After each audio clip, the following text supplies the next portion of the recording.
Hello, welcome back to the Agati Video Podcast. This is a space where you host conversations with different designers, architects, and industry thought leaders to help educate you in your work.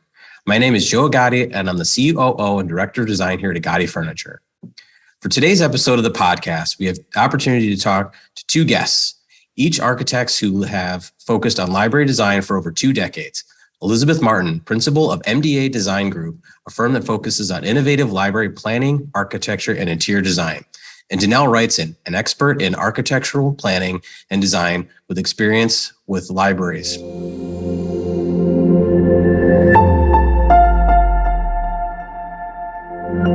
Welcome to the podcast, guys. Great to have you here today. Thank you. So I usually start off with just getting a little background on folks. So Denelle, maybe we'll start with you. You want to just give us a little background on how you got here today? Okay. Well, my journey with libraries started probably with most people's, going to the library with their parents and grandparents. But when I turned 15, it made a change. My grandfather was the library trustee at the Allen County Public Library in Indiana. And he called me up and says, Denelle, you have a job at the library. You start on Monday. It was the genealogy department at the Allen County. And at the time, I didn't realize it, but it was the second in the country to Salt Lake City for genealogy. So I worked there all through from the rest of high school and then summers when I came back from college some. And I got a whole different perspective of libraries and the people that work in libraries and special collections and that. And then when I went to college, of course, my career work study job that the college gave me was in the library based on my experience. And so I worked in the technical services part of libraries. And when I graduated in 78, they offered to send me to Western Michigan to get a MLS and keep working at the library. And I thought about it, but my degrees were art and math. I come from a family of architects. I went into architecture, which was absolutely the right decision for me. And then in 81, graduated and came to Texas, the only place that had any work at that time. And the firm I went to was a small firm that the founder had done a couple libraries for in Dallas, but they weren't doing any then. And I said, oh, that would be fun. So we started marketing libraries and that's when I first in January of 82 started doing libraries, mainly public libraries. That has taken me from that small firm to a larger firm. And then about 5 years ago, I thought I retired, but I haven't done a very good job of it. I'm basically working with mainly past clients and a nonprofit, Tucker Foundation, going to rural public libraries in Texas and basically transforming them into 21st century libraries for that community, which to me has been the most rewarding thing I've done my whole career. Oh, wow. Because I've seen the impact it has on these small communities. Mm-hmm. So really your whole career has been in the library space. Yeah, I've done, at the first firm, I did a couple police stations. Okay. I've done a little bit of residential, but 99% of my work since 82 has been libraries, mainly public. I've done maybe 10 academics, probably 400 public. Oh, wow. Yeah. So, yeah. But what's great is that, every community is different, so every library is different. Yeah. Yeah, that's true. So very interesting background. Elisabeth, same question to you. I'd love to just know how you kind of got here today. Well, libraries have just always, I think probably like all of us, been an essential part of my life for as long as I can remember. They were my go-to place of wonder in childhood, my resource and refuge in 7 years at the university. And then they've been the focus of my work and my professional life for the last 20 years. Professionally, I'm an architect and with a Master's of Architecture degree from Yale, and I am also a professor of architecture and of interior design. While I initially worked in some libraries in the private sector, in 1992, I joined New York City's Department of Design and Construction as the director of their libraries unit. And that served New York City's 3 library systems, which are New York Public Library, covering Bronx, Manhattan, and Staten Island, the Brooklyn Public Library, and the Queens Library. And those have 92 locations, 61 and 65. So there's a total of 218 public libraries that were all in desperate need of projects in the pipeline. Then in 96, one of those clients invited me to come there. And so I joined the Brooklyn Public Library, and they created a whole new position for me called the Director of Planning, Design, and Facilities. And they have 60 sites, and that was a time of really critical transformation in libraries, because you remember in the mid-90s is when we integrated technology. Mm-hmm.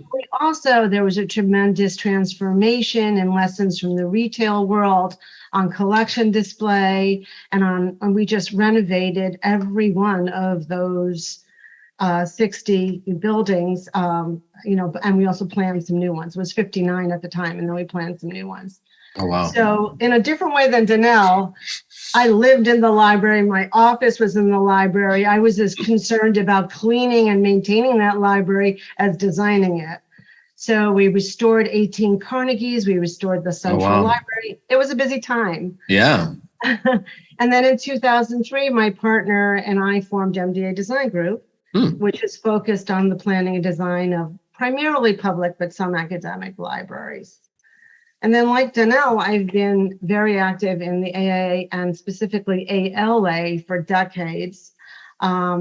My work in libraries was key to my being elected to AIA Fellowship and to receiving the New York City AIA's Public Architect Award.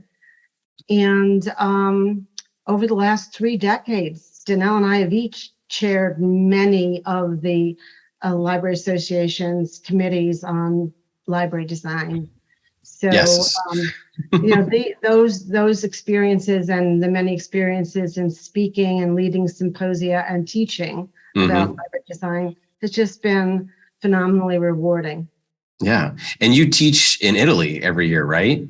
Every other summer, I take every other summer. Oh man, Italy, just for 2 weeks, but it's a great learning experience. Yeah, that's a sweet gig. A lot of work. I'm sure. But if you got to do a lot of work, you might as well be in Italy while doing it, That's true. Well, great. Well, obviously you guys have an extensive experience in the library space. Before you kind of hopped on the call, I was telling Denelle, there was some strategy in having the two of you on the conversation, just because there's a lot of overlap, obviously, in what you do in the library space. But it struck me when you guys were in the office last year looking at a chair by the elevator, and you both had very differing kind of viewpoints. Denelle was like, oh, this is great. It's huge. Like, we can totally do something with this. And you're like, this thing's huge. What would we do with this thing? I can't do anything with this chair. And so it just struck me at that point, wow, so much experience. Again, libraries, there's a lot of large trends, but, every kind of has, everybody has a little microcosm. So where I was is just wanted to get, your kind of takes on kind of trends that are going on, maybe macro trends, and then maybe little micro trends that you see kind of, different, in different spaces, in different environments. So Elisabeth, maybe if you want to go first. Oh, sure. Well, we all know that libraries are celebrating their role as the go-to source for information, for programs, and for all the many services that they provide. And libraries of all types hold really similar goals. They want to now, thankfully, be very dynamic and technologically rich centers. And of course, they provide for information, social and cultural needs. And this critical role is thankfully continuing after being, I think we'll probably talk about this some more later, but after being impacted by health and safety changes that we've experienced over the last 2.5 years.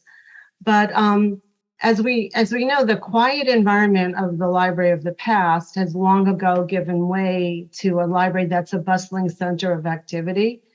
And it's a place where barriers are dissolved and interaction is fostered, very different from years past. And so, and just as one example, one of the most popular elements we've been adding are group study and meeting spaces of all sizes, from single use to larger groups. And those are just in constant use and are drawing the community closer to the library.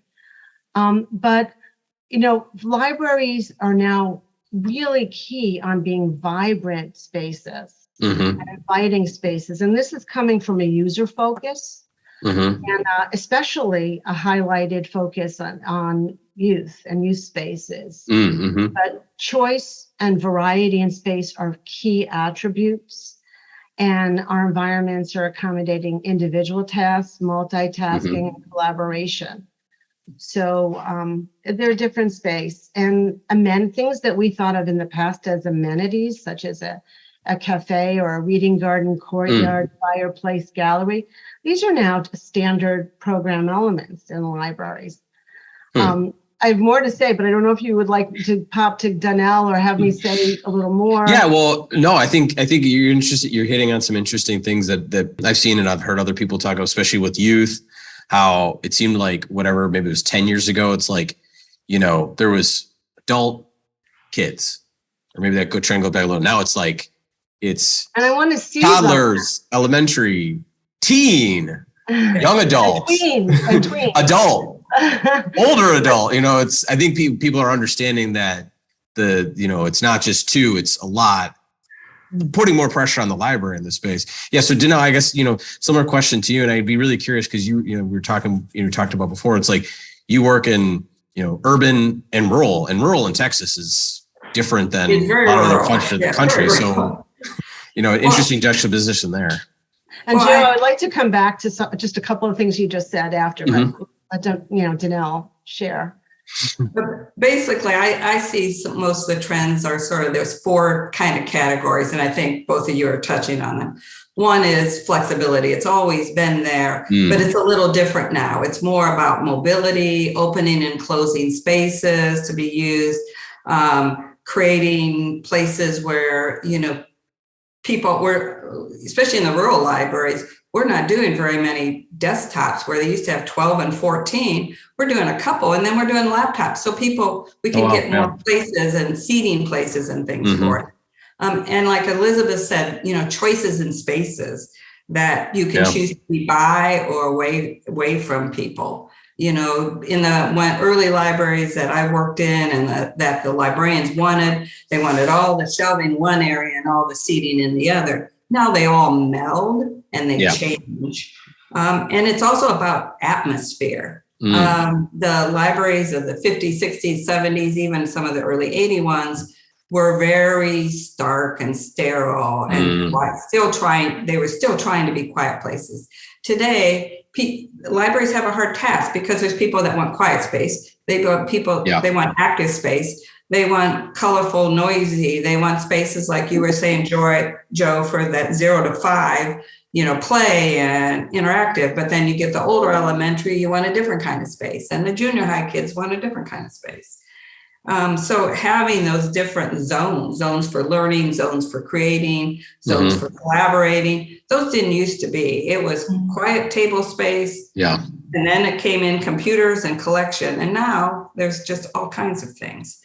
And I think the colors, the acoustics play a difference. What space, whether it's a noisy space because of what you're doing, or you use materials to make it a quiet space.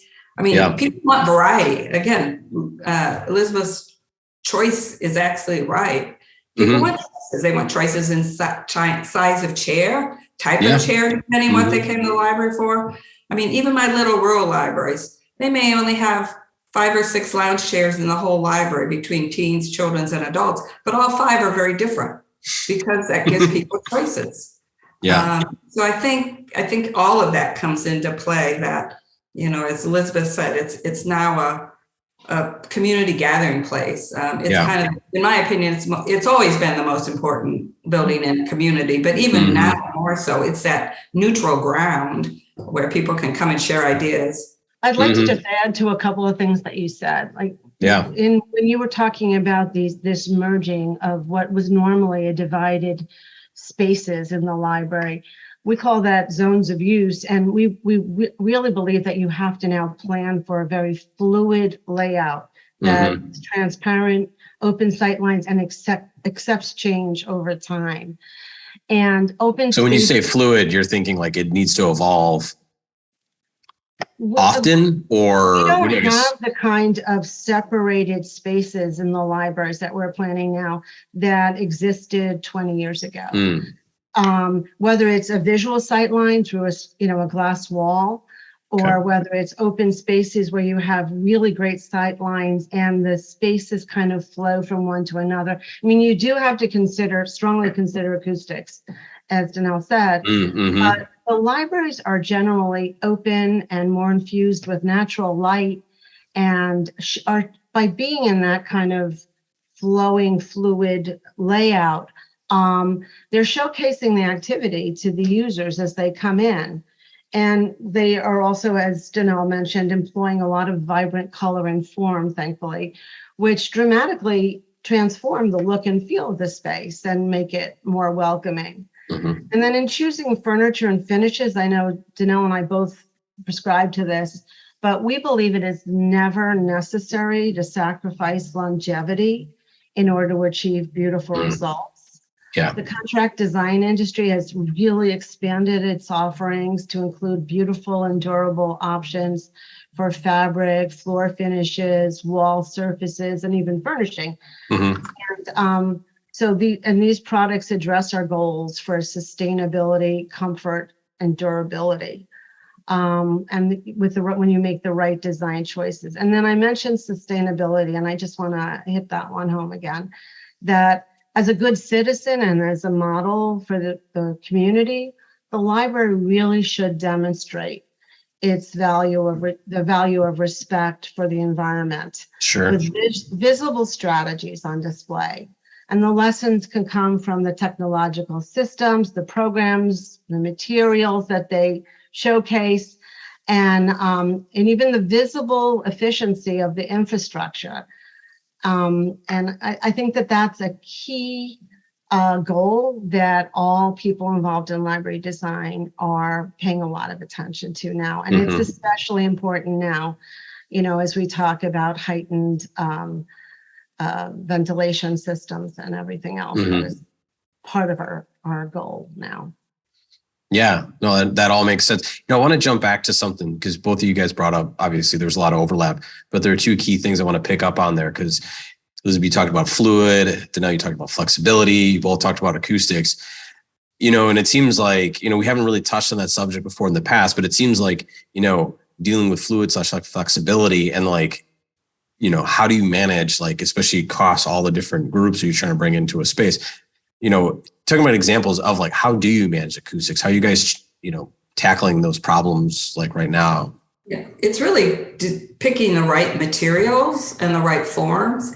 So, a carpeted floor is going to be absorbent and be a lot quieter than a concrete or hard floor. Walls that are very reflective versus ones that maybe have acoustical panels, and it can be fun design, it can be an architectural feature. How the ceiling's treated, how high that ceiling is. We bring it down lower, obviously it absorbs more depending on what it's made of and what kind of panels and things. So, children's areas are noisy, but architects like to make them with really high ceilings, which just emphasizes and amplifies the sound. And I always say, well, what if we bring it down? Kids like changing scale, the whole thing doesn't have to be, because I know when my kids were little, they went into a reverberant space, they got louder, they started shouting because it was fun, right? Your kids probably do that, Joe. Well, and the irony is kids like it when things are lower too. Right, too. They like the change in scale. That's what, when I was doing the South Coast Michigan library many years ago, the library board wanted it to be the best public library in the country. And we went and visited 8 children's museums and talked to people about their exhibits and all that. And that's one of the things that everyone emphasized, that kids like change in scale, to be like Honey, I Shrunk the Kids, really small to really big. And they like to be in things. So also making alcoves and cubbies that they can crawl in and read, all kinds of things. But even also the type of furniture we pick. Have big upholstered chairs, especially, you're seeing more of them that kind of enclose you. And your pods are a good example of that too. If you're sitting down and listening, or talking on the phone, a lot of it's going to stay in that pod. Not all of it, obviously, but all those kind of things help with that zoning through the space. And again, it depends whether you're doing a 1,500 square foot library or 150. When it's multi-floors, that's the other thing. When they're multi-floors, it makes it a lot easier to zone and make a noisier floor and a little quieter floor and, those kinds of things. Yeah. I totally agree. I think a lot of it comes down to really good design decisions about materials and then how the spaces connect and where they need to separate, but how you can still maintain sight lines within those separations. And we try to carpet and as much as we can, but there are of course many rooms that you cannot. But we use sliding glass wall, we use acoustic panels, we use upholstered furniture with really durable vinyls and polyurethanes. We use wood slat ceilings and other acoustic ceilings that really have an impact on how sound travels or is muffled in the space. And I think you also, Denelle touched on the variety of scales. It's not only choice in spaces and how they're used, but a good library has those intimate little spaces you talked about, nooks for children, or furniture like your pods that we use that are so popular, or we use a lot of booths, which create a smaller environment within the larger environment. And we vary ceiling heights. And we'll make a large opening to another space, but yet that space is actually separated. So there's a visual connection, but there isn't really an adjacency that allows the noise in that space to travel to the adjacent space. So there's so many design devices that allow you to achieve the sort of visual variety in the space, but still careful attention to the function and the acoustics. Yeah. And choice. Yeah. All that makes sense. That's really fascinating. Hearing you guys talk about, I think it's something that probably gets overlooked. Heard you guys both say the change in the ceiling height. I can see that, thinking one thing, but then really when you kind of interact in the space, really kind of going in a different direction. Another big one is that ceiling, because they often, when there's a hard floor and hard walls, the architect will sometimes say, well, I just want an exposed structure up there. Yeah. Well, then there's nothing that is absorbing anything in the space. And then they're like, why is it so noisy? Why do our bathrooms that open up and don't have doors on them, I can hear the toilets flushing and the hand dryers. I can give you an example from a current project that we're working on, but on the second floor of this 50,000 square foot library that has 3 levels is the children's, tweens, teens, and various program spaces, dedicated spaces. But you come out of the elevators and you're in a lobby foyer, and there's a big opening into the teens on your right, but they have window seats, they have booths, they have the open space. And then there's a sliding glass wall to what we call the white box, which is this big program room for them. So their noisiest activity can happen in there with the doors closed, although the staff member is right on the other side of that wall, and he or she has complete sight lines into it. Of course, that furniture in there is varied and movable, as it should be.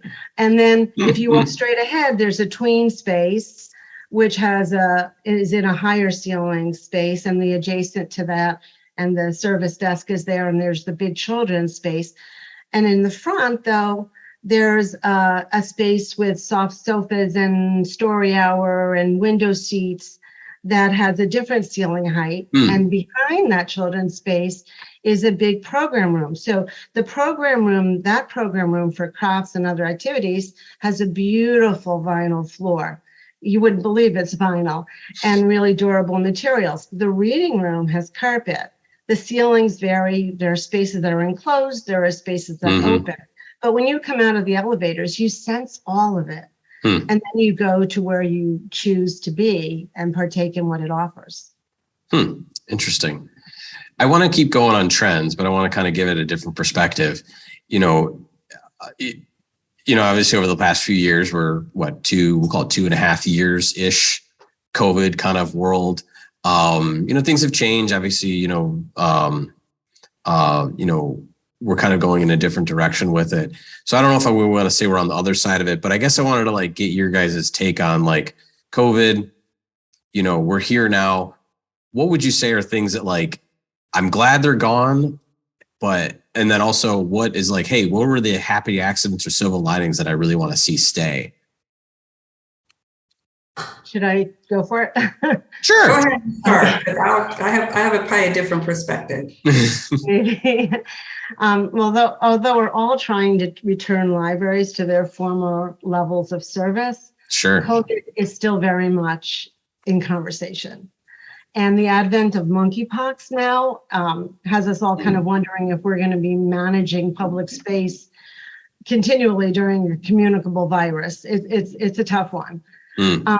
But while library spaces are back in use, some of my libraries are almost fully returned to their normal from before, sure, but many aren't. And I would say that fewer libraries have resumed holding really large programs. Okay. And some spaces that were designed for those larger occupancies are being used for new, smaller uses with fewer users. But, it's, I think that designers really kind of need to help lead this. What worked last spring may not work this fall. We all just have to be open to that, rethinking, not reinventing the wheel, but rethinking how we can meet demand and meet the variety of services that the library desperately wants to continue to offer.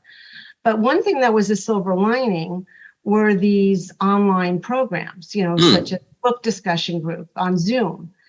And it's a challenge to have technologically to have an event that's hybrid, both in person and online. But I think people really want to see that online participation continue, to have that offered to them. So if they're on vacation or if they're fearful of coming back to a highly occupied space, whatever, they can still participate. So I think a few libraries are actually outfitting special spaces for Zoom meetings that include video and even AI capabilities. And I think that that's an opportunity for us in the future. And then, of course, we just continue to consider indoor air quality, cleanliness, and hygiene, and other forms of protection. And so new mechanical systems are not always possible in every library, in fact, in most, but there are measures that we can take that increase ventilation and boost air infiltration and disinfection that we can more easily adopt. So, great if you have the budget to change your systems and make them super high functioning, but there are remedies for those who can't. And so those are opportunities that we've discovered and I think are going to stay forever. Yeah, that's where I agree. I think the building itself, and especially the HVAC and air delivery, filtration, cleaning protocols, maybe some different use of materials. I think that is all great that came out of it, as well as the Zoom and the video, because I found myself working and sometimes watching or listening to the storytelling of some of my librarians, and I'd be singing along with the songs and that, So, I think that part is definitely here to stay as well. But some things, I had a large library. It's one I had done 30 years ago that was 27,000 square feet. That was now going to double that to almost 60,000 square feet. And it was under construction, and construction kept slowing down because of the pandemic and outbreaks. But the library was closed. They were just doing curbside, like many during that time. But we had the furniture package ready, and we were getting ready to release it. And this was dead in the middle of probably the worst part of COVID. And we said, let's take a step back. Let's look at it. Let's see what we need to change. And the decision by everyone around the table was, we didn't need to change a thing. That those trends of flexibility, we had already broken up the stacks, staggered chair, small table. We'd gone to all small tables, 1 or 2 people. They were all more than 5 or 6 feet apart. We put in pods, we put in booths, but they were all scattered far away. Sure. We didn't change a single thing. And they opened, I guess, 13 months ago. And they're saying, people are coming back. Again, like Elisabeth said, we also had 10 little study rooms where people could go. We had a small quiet reading room for 5 different, it was large, but it only really sat 5 people. So we had a variety. We had 2 outdoor patios and courtyards. And I think that's another thing that's going to happen. More outdoor programming, more outdoor spaces. People like to be outside, but I think even more so now they feel a little more comfortable with that fresh air. So I think all of those are all good things that came out about it. A lot of them were, I think, already in the works. City of Plano, where I did all their libraries many years ago, we just went through and replaced the furniture, and mainly to get smaller tables so they could get more people in. So instead of big study tables for 4 or 6, we have a lot of them that were 1 for 2. The nice thing is you can put them together and 4 or 6 can sit at them. So you have more tables, but less of them. I think some good things have come out of COVID, definitely. I completely concur with absolutely everything you said. I mean, as the architect and interior designer for my library clients, I'm really overjoyed when they make that conclusion that they can stay with their former goals and our former design, decisions. I've found, and maybe because I'm in a big city, I found that in metro New York area, I found that there's a variety of opinion in my library, among my library clients. And some of them are more hesitant to resume full service. Yeah, and I see that hope that they will get there, because I hope that we all find a way to live with this new norm that none of us expected and were devastated by. All of us were devastated by, but it seems, as I was saying, that we may have to think about how to just maximize our level of service and the wonderful nature of our libraries with this in our minds, and acknowledge the difficulties and somehow find solutions that allow us to return to our former levels of service to the greatest degree possible. And I find it very interesting because right now I have quite a few projects in Virginia. I have 10 in Louisiana and then a bunch in Texas. And rural versus urban, small versus large, where they're located, all have a different take on the impact of COVID and what they need to do or should do, or services to offer. It's a whole gamut still out there. Yeah, it's never going to be like a one size fits all. I think it's always the biggest. That's what makes libraries interesting. Yeah. They're all different. So I want to shift gears for a second here. Denelle, I'll ask you first. So just in your current work, what would be like an exciting problem or project that you're working on now? Well, I have 2, I think, sort of. They're very different. One of them is it's a city hall library. I'm only working on the library half of the building, multi-story. It's in a community that's growing, has a lot of young families, but the only library they've ever had has been the high school library. It's semi-public. It's got a little area of children's collection, but otherwise it's basically a high school library. And so this community, and they, because of health reasons, they didn't have a library director when we started this project. Oh, wow. City politics, they don't know anything about libraries. They don't know about staffing, collections, anything. So this is actually, you think, this is an opportunity to create a great 21st library in a community that hasn't really had anything. Yeah. And so during the pandemic, we tried to get community input. We got some, but it was very hard. And it was also, they really didn't know. They didn't have a library. Most of them have never gone to the library. Yeah. So that's been really interesting. And so getting that city to understand how libraries work has been a huge challenge. Some I've won, some I've lost. The one I've really lost is because they're creating a new town square, they have the main entrance that comes from two sides. The building, they want to be very traditional. Okay. But because it's symmetrical and there's a city council secured entrance on one side, they want the library to have a second entrance on the side. And originally it was coming right into where Children's was on the first one. I said, we can't do that. And they're like, why not? Well, what's to keep the kid from just running out the door or someone coming in? You know, we don't have safety. So we've rearranged it, but we still have an entry with a vestibule. But so this project has been just very interesting because it takes a lot more education. I mean, we took them around to 8 different libraries, showed them all kinds, you know, and introduced them to really good vocal librarians about salaries and staffing and collections and, you know, budgeting for these kind of things. So, you know, it's just coming into design development kind of phase of the project. But so that's been a very interesting one, a little more unique than I've ever been before.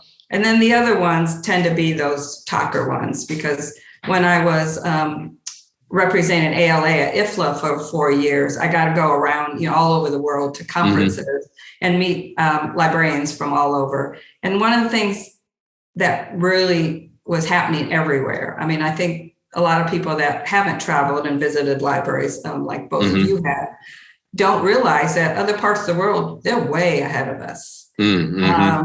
You know, you go to national libraries that are open 24/7 with restaurants and galleries in them and huge maker spaces and bars and, you know, all this great stuff. And we think we're doing good to stay open until 9 o'clock at night.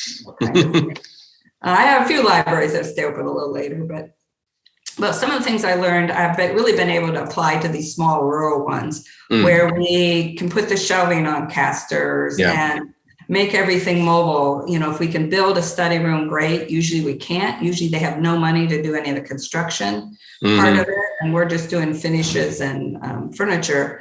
So we're trying to make things that can move around and they can move them across and do a yoga class or a children's story time or a teen program. And so those little libraries, every square inch matters. And I think Elisabeth is very familiar with that as well. You know, a lot of the urban branches aren't as big as we would like them to be either. Everyone wants, and that's a challenge today. Before 20, 30 years ago, people were okay with a branch library having less. They don't want that anymore. They want it all. Everyone wants it all. And then the other part that's coming in a lot is VR technology. Again, the rest of the world is way ahead of us in libraries. And I think looking for ways to bring in VR for seniors and older people, as well as those young teens, so that they can go visit Italy with Elisabeth or, you know, go to Ecuador or do all these things, sitting in a nice, comfortable chair in the library. So I think my really small ones and that Midlothian one is the most interesting that I have going on. A lot of the rest of mine are enlarging or refreshing work I did 30 years ago, which is fun because I can see what mistakes I made. But I'm always surprised how much still works. You know, well, if you're flexible, they work. Now, my early ones weren't. I tore out a lot of concrete circulation desks. These beautiful architectural concrete with the granite on top. First renovation, those things got ripped out. So learned that long time ago, right, Elisabeth? And that's part of the flexibility modules. We use a lot of modular construction right now. Those sound like really fascinating projects and problems and challenges.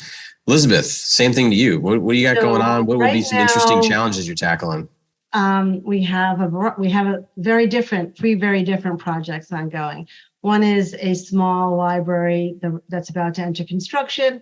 It's 6,500 square feet in Long Island, and every single inch counts. And we're doing all those things that we talked about initially today, and really transforming it. I think it's going to be fabulous.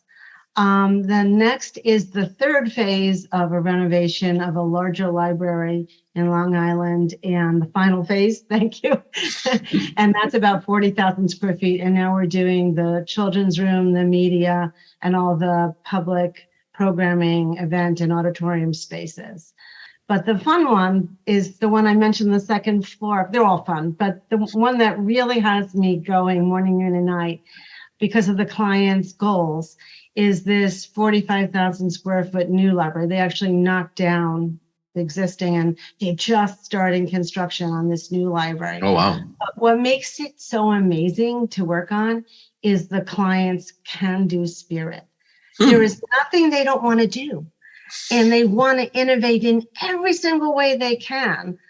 And their staff is really on board. Oh, wow. And so that we have a huge discovery kitchen. We have a podcast suite, raked floor theater that they envision using 4 or 5 times a day.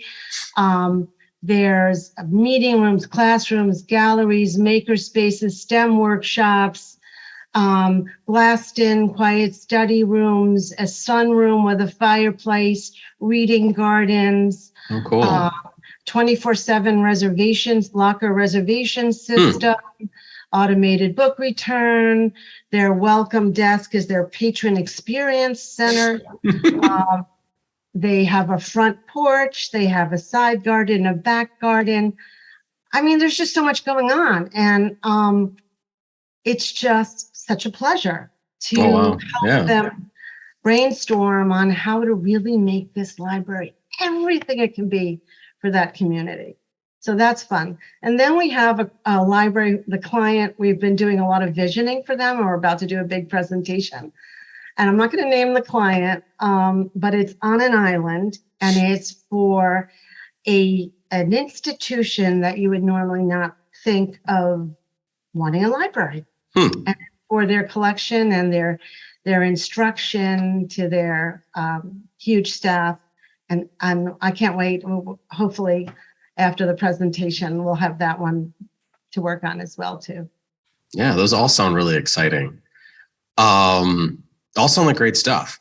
So as we're kind of winding down the end here, I wanted to, sometimes we end with getting a bit of kind of advice or guidance you could give to people. So I would give it to you, Elisabeth, first. Oh, stay positive, stay strong. That's a lot coming from a New Yorker. I always say that the one constant in libraries, New Yorkers are very positive individuals. Oh, okay. I always say that the one constant in libraries is change. And I know that sounds like an oxymoron, but we've had our share of planned and unplanned changes. Sure. And I just think if we all stay with each other and support each other and our goals and keep sight of the wonderful goals ahead, that we can still achieve them, but with even more creative and challenging thinking. So very good words of wisdom. Denelle, I'll give you the last word. Any words of advice? Well, like Elisabeth, I think you need to stay positive and open-minded, listen and take ideas, but also always speak your mind. I've had some librarians that it wasn't till later they, question things. It's like, it needs to be an open dialogue, and also think about one of the exciting things I'm seeing. I think it's one of the most exciting times for libraries on lots of different levels. But one of the things I'm seeing a lot more is also collaboration with other entities and people in the communities. Yeah. Librarians often have also tried to do it all themselves. They can't. There's too much to do today. Sure. You need to tap into the board member that loves to quilt to come do a quilting class, or your car repair man to come in and demonstrate how to rebuild a car engine. Or your bike mechanic, or someone in the community that loves architectural history. San Marcos had a citizen that was coming in and doing monthly architectural history lessons. So just use all that knowledge in your community and tap into it. Work with nonprofits to offer services in that neutral place in the library. Libraries that have space, that's their most valuable asset in being able to do programming and offer all kinds of opportunities about lifelong learning. So use your space wisely is what I'd say. Don't, like Elisabeth said, don't, use that room 4 or 5 times a day. Don't use it once a week. Yeah. Figure out ways to use your space to the fullest. Because programming, every focus group I've done in the last 3 years, it's all about additional collaboration, creativity, learning spaces. From one library is putting in an artist in residence gallery where the artist is going to work in. There's all kinds of, like Elisabeth said, there's all kinds of things going into libraries and pieces. So keep your mind open and push it as far as you can. I have 2 other short things. One that Denelle just touched on, you have to make use, even in a large library, make maximal use of every square inch. And part of that is looking at the scheduling of spaces and different synergies of use and how they can be used in different ways at different times. But we have worked with small libraries, renovated them with really sound space planning. And then people come in, they say, oh, I didn't know you were expanding it. And instead it was just better use of the existing space. So that's one. And then the second is, I think Denelle and I both would encourage this. It's kind of important to separate out one's personal preferences for style and color. Sure. From what for what one would choose for one's own home, from what one is open to considering and choosing in the public library. And I know that sounds reasonable, but if I tell you how often I might have heard that a trustee's, daughter doesn't like yellow, or something like that. And then yellow is banished from the color palette.